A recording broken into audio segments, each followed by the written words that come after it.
প্রিয় ভাইরা, কোরআন নামক স্বর্ণ যারা বুঝেছে, তারা জীবন দিয়েছে, রক্ত দিয়েছে, তারা সব ত্যাগ করেছে, কোরআনকে ত্যাগ করে নাই। কথা ঠিক কিনা? নাম বলতে হয় বাংলাদেশ জামাত ইসলাম। এই জামাত ইসলামের নেতা কর্মীরা, ছাত্র শিবিরের ছেলেরা, এরা ইসলামের জন্য জীবন দিয়েছে। স্বৈরাচার, স্বৈরশাসক এদেরকে গায়েবী মামলা দিয়ে এদেরকে জেলখানায় পড়েছিল। কথা ঠিক কিনা? প্রিয় ভাইরা, কাজে ইসলামের পক্ষে যারা থাকবে আমরা তাদের পক্ষে আছি। কথা ঠিক কিনা? আপনারা গ্রামে গঞ্জে, শহর বন্দরে প্রত্যেকটা জায়গায় রুখে দাঁড়াবেন বাতিলদের বিরুদ্ধে, ইসলামের পক্ষে। কথা ঠিক কিনা? যেখানে বাতিল আল্লাহর বিরুদ্ধে কথা বলবে, রসুলের বিরুদ্ধে কথা বলবে, কোরআনের বিরুদ্ধে কথা বলবে, আর সুষমা হওয়ার কোনো সুযোগ নাই, সেখানেই তাদেরকে শায়েস্তা করতে হবে। কথা ঠিক কিনা? 11 সাল থেকে 24 সাল পর্যন্ত, এই 24 সাল পর্যন্ত, এই মাত্র কয়েক বছরের ব্যবধানে সিরিয়ার বাদশা 5 লক্ষ আলেম এবং মুসলমানকে হত্যা করেছে। দুনিয়ায় যেখানে মুসলমানদের বিরুদ্ধে মানুষ লড়াই করেছে, সেখানেই মানুষ টিকতে পারে। আজও যদি আমাদের বাংলার ভূখণ্ডে টেকনাফ থেকে তেতুলিয়া, রূপসা থেকে পাথুরিয়া, এই বাংলার ভূখণ্ডে যারা কোরআনের ষড়যন্ত্র করবে, ইসলামের ষড়যন্ত্র করবে, মুসলমানদেরকে বিপদে ফেলার চেষ্টা করবে, এদেরকে আর কখনো ছেড়ে দেওয়া হবে না। কথা ঠিক কিনা? এই নাস্তিকদেরকে কখনো আর সুযোগ করে দেওয়ার। কোরআন আছে যেখানে গন্ডগোল নাই, কোরআন আছে যেখানে অশান্তি নাই। সংসদে যদি কোরআন চলে যায়, পার্লামেন্টের যদি 300 সদস্য কোরআন পড়ে পড়ে বসে, তাহলে এত লক্ষ কোটি ওয়াজের আর দরকার হয় না। কথা ঠিক কিনা? ওয়াজ তো করবে। বাংলাদেশের আইন কানুন যেভাবে চলে, এই রাষ্ট্র যারা চালায়, পরিচালনা করে, 300 সদস্য পার্লামেন্টের, এরা যদি কোরআন পড়ে বোঝে, এদের দ্বারা অপকর্ম হবে না। মহান আল্লাহর দরবারে শুকরিয়া আদায় করছি। আজকের এই পবিত্র তাফসীরুল কোরআন মাহফিল সাসিয়া বীরগঞ্জ জামির জান রায় মসজিদের উদ্যোগে মহতী এই মাহফিলের সম্মানিত সভাপতি জনাব মোহাম্মদ আমিনুল ইসলাম লেবু, সম্মানিত মহতারাম প্রধান অতিথি জনাব মোহাম্মদ মাজেদুর রহমান, নায়েবে আমির বাংলাদেশ জামাতে ইসলাম গাইবান্ধা জেলা শাখা, অন্যান্য অতিথিবৃন্দ, বিভিন্ন দূর দূরান্ত থেকে আগত আল্লাহ পাকের আশিকিন, জাকিরিন, শাকিরিন, মুহিব্বিন, মুরব্বিয়ানে আযম, হযরত উলামায়ে ইকরাম, পর্দার অন্তরালে মাইকে আওয়াজ শ্রবণরতা সম্মানিতা মা বোনেরা, মহান আল্লাহ দরবারে শুকর যে আল্লাহ সুবহানাহু ওয়া তাআলা আমাদেরকে তাফসীরুল কোরআন মাহফিলে, কোরআনের মজলিসে, জান্নাতের বাগানে আসার এবং বসার তৌফিক দান করলেন। সকলেই হৃদয় থেকে সেই মহান আল্লাহর দরবারে জবান খুলে শুকরিয়া আদায় করছি। সকলে বলুন আলহামদুলিল্লাহ। দরুদ ও সালাম বিশ্ব নেতা, মানবতার মুক্তির দিশারি, পাপী তাপী উম্মতের কান্ডারি, দো জাহানের বাদশা, সাইয়্যিদুল মুরসালিন, খাতামুন নবিয়্যিন, রাহমাতুল লিল আলামিন, নবী মুহাম্মদুর রাসূলুল্লাহ সাল্লাল্লাহু আলাইহি ওয়াসাল্লাম। সম্মানিত হাজিরিন, আজকের এই সাংস্কৃতিক অনুষ্ঠান ও তাফসীরুল কোরআন মাহফিল সম্পর্কে আপনাদেরকে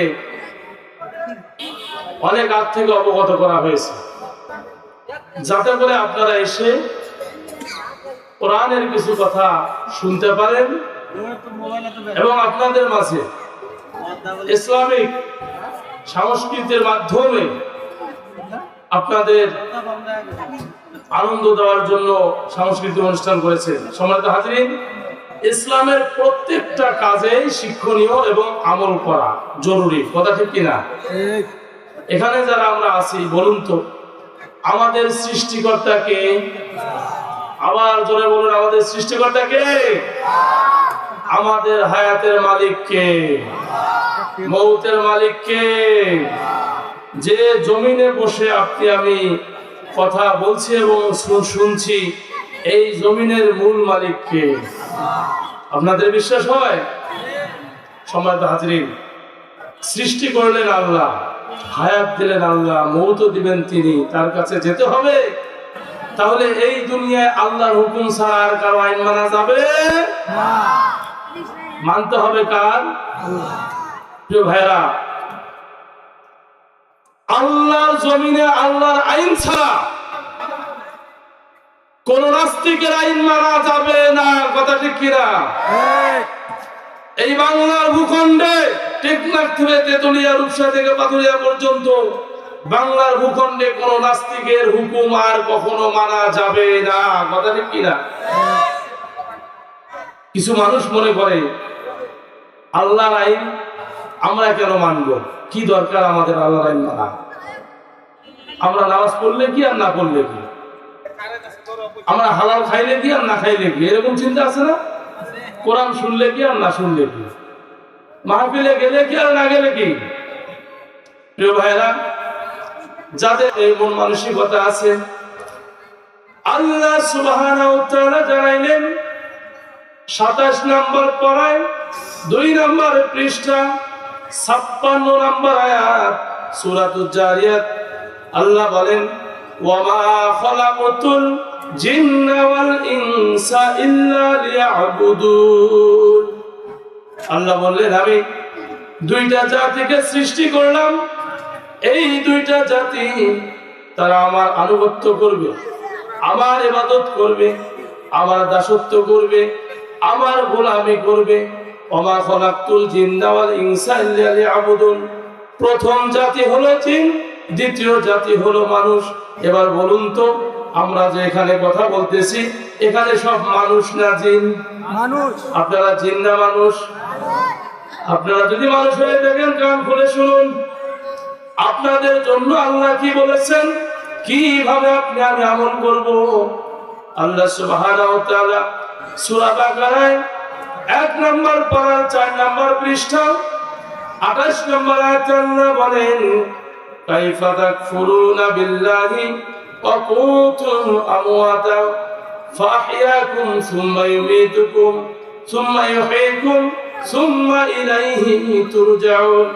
আল্লাহ জানাইলেন, কাইফা তাকফুরুনা বিল্লাহ, ও আমার বান্দা বান্দীরা, আমার গোলামেরা, তোমরা কেমনে আমি আল্লাহকে ভুলে যাও, যে আল্লাহ তোমাদের হাত দিলেন, পা দিলেন, চক্ষু দিলেন, যে আল্লাহ তোমাদের রিজিক দিলেন, যে আল্লাহ তোমাদের সুস্থতা দিলেন, যে আল্লাহ তোমাদের শান্তির ব্যবস্থা করে দিলেন, কিভাবে তোমরা সে আল্লাহকে ভুলে যাও? বলুন তো, আমাদের চোখ দিয়েছেন কে? কথা বিশ্বাস হয়? আমাদের হাত দিয়েছেন কে? প্রিয় ভাইরা, অনেক মানুষ আছে দেখবেন অন্ধ, তাদের চোখ নাই, তারা কি কষ্টে আছে। অনেকের হাত নাই, তারা কি যন্ত্রণায় আছে।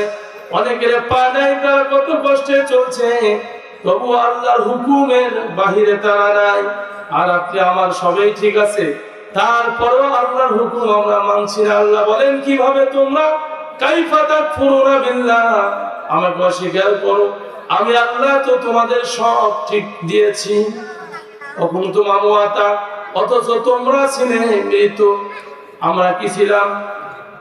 মৃত্যু ছিলাম। কি ছিলাম? মৃত্যু ছিলাম, আমাদের অস্তিত্ব ছিল না।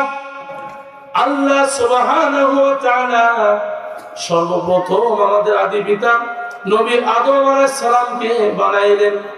আদম আলাইহিস সালামকে বানানোর যখন ইচ্ছা করলেন, আল্লাহ বললেন, ওয়াইযা ক্বালা রাব্বুকা লিল মালাইকাতি ইন্নী জাইলুন ফিল আরদি খলিফা, আমি দুনিয়াতে প্রতিনিধি সৃষ্টি করব, প্রতিনিধি পাঠাবো। প্রিয় ভাইরা, ওই সময় ফেরেশতারা বলেছিল, রব্বুল আলামিন, আমরা তো আপনার ইবাদত করি, আবার আপনি দুনিয়ার জমিনে আপনি আবার কাদেরকে পাঠাতে চাচ্ছেন? আমরাই তো আপনার গুণগান করি।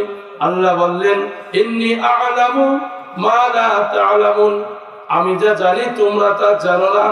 সুতরাং আল্লাহ যা জানে দুনিয়ার কেউ তা জানে না। কথা ঠিক কিনা?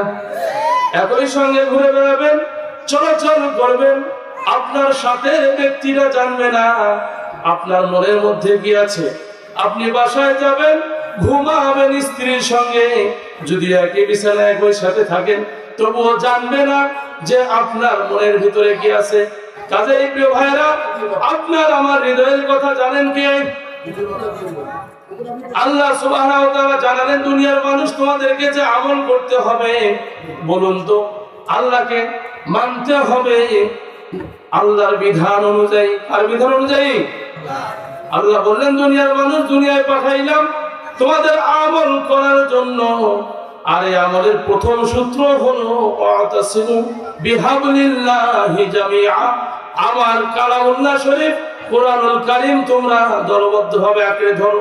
বলুন কোরআন কার? কোরআনটি কার? আল্লাহ তাআলার কোরআন। মানুষকে পড়ে পড়ে বুঝে বুঝে আমল করতে হবে। যদি আল্লাহর কোরআন পড়ে বুঝে আমল না করে তাহলে বড় বিপদ হবে।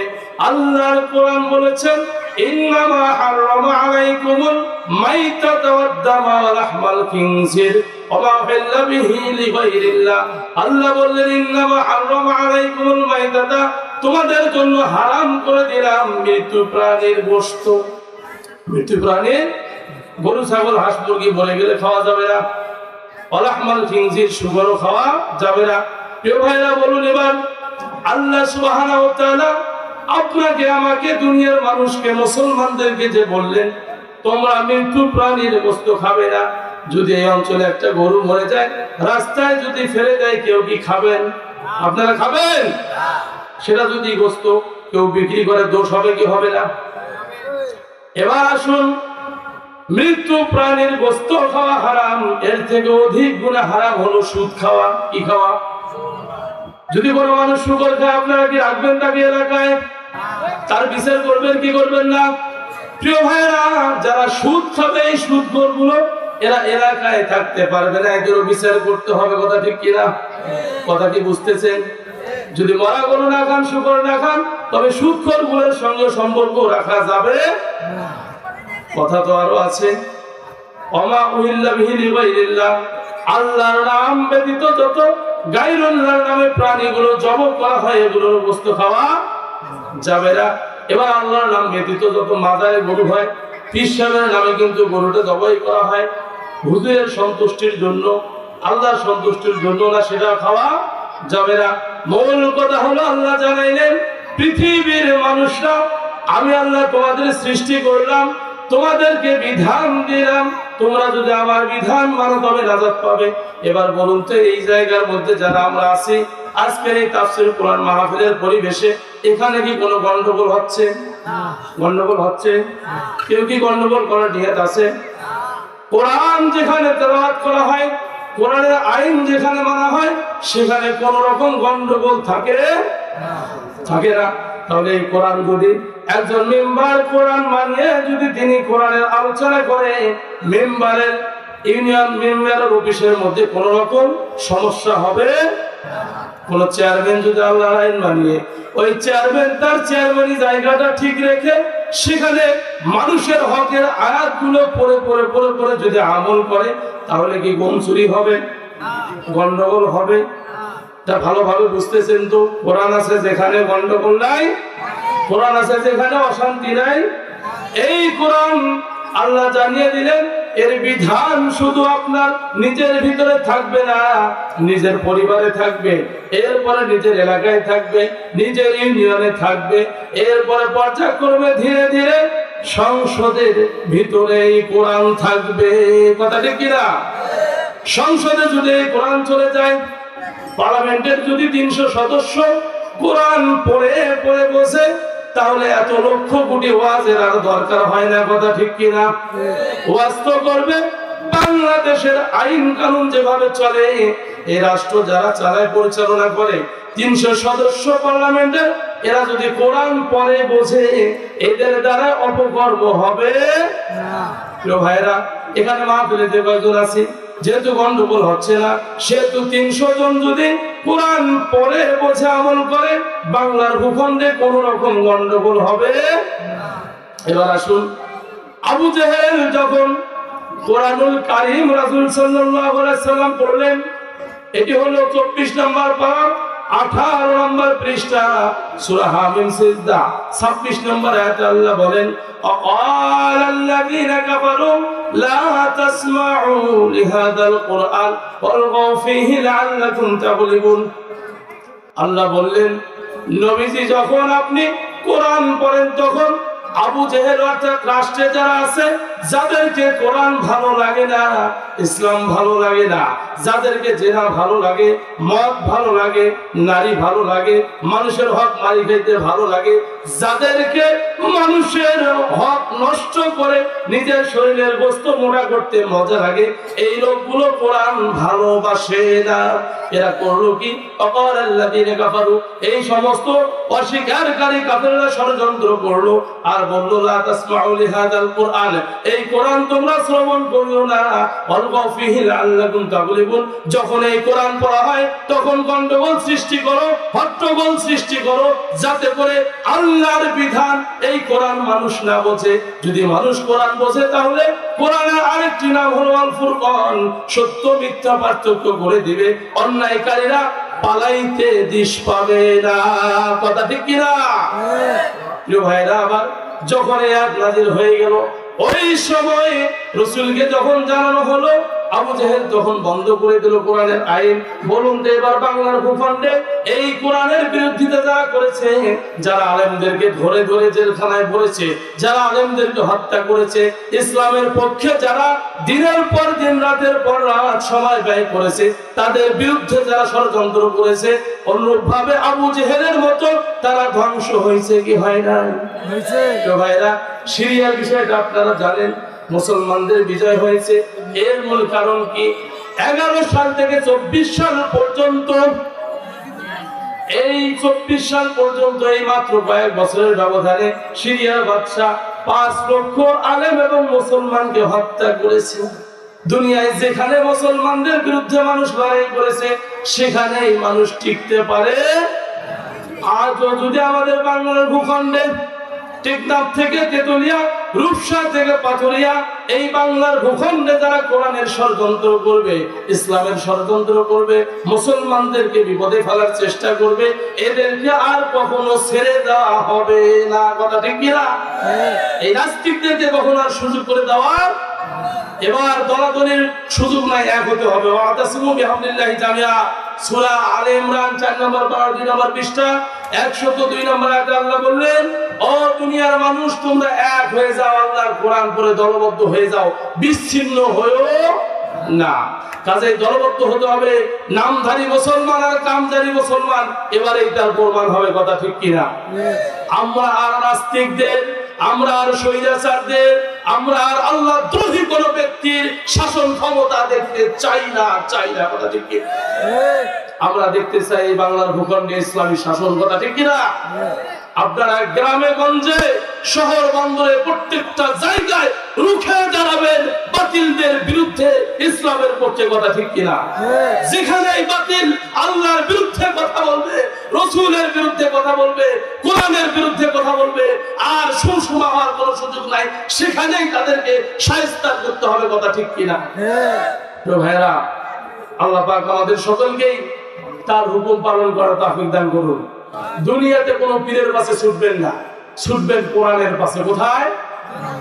হিদায়াত আছে কোরআনে। হিদায়াত কোথায়? আমি একটা উদাহরণ দেই। কোরআনুল কারীম এটি এমন একটা দামি জিনিস, একটা ছোট বাচ্চার হাতে যখন স্বর্ণের একটা টুকরো দিবেন, স্বর্ণের একটা টুকরো, এই বাচ্চা মনে করবে যে এটা স্বর্ণের কোনো দাম নাই, ও খেলবে, খেলায় দিবে, নাড়াচাড়া করবে। যখন কোনো জ্ঞানী ব্যক্তির হাতে দিবেন, যে বুঝবে এই স্বর্ণের মূল্য কত, বিক্রি করলে কয়েক লাখ টাকা হবে, কয়েক কোটি টাকা হবে, তখন সে স্বর্ণটা কিন্তু যত্ন করে রাখবে। কথা ঠিক কিনা? প্রিয় ভাইরা, কোরআন নামক স্বর্ণ যারা বুঝেছে, তারা জীবন দিয়েছে, রক্ত দিয়েছে, তারা সব ত্যাগ করেছে, কোরআনকে ত্যাগ করে নাই। কথা ঠিক কিনা? নাম বলতে হয় বাংলাদেশ জামাত ইসলাম। এই জামাত ইসলামের নেতা কর্মীরা, ছাত্র শিবিরের ছেলেরা, এরা ইসলামের জন্য জীবন দিয়েছে। স্বৈরাচার, স্বৈরশাসক এদেরকে গায়েবী মামলা দিয়ে এদেরকে জেলখানায় পড়েছিল। কথা ঠিক কিনা? প্রিয় ভাইরা, কাজে ইসলামের পক্ষে যারা থাকবে, আমরা তাদের পক্ষে আছি। কথা ঠিক কিনা? ওই স্বৈরশাসক খুনি হাসিনার কোন চারা, কোন অনুসারী, কোন তার পক্ষে কেউ কথা বললে এই কথা আর বাংলার জনগণ মেনে নেবে না। কথা ঠিক কিনা? বাংলার জনগণ এখন সজাগ। প্রিয় ভাইরা, কাজেই আল্লাহর কোরআন পড়ে পড়ে আমল করার চেষ্টা করবো তো ইনশাআল্লাহ। কোরআন ছাড়া, হাদিস ছাড়া কে কি বললো তার পিছনে যাওয়ার কোনো সুযোগ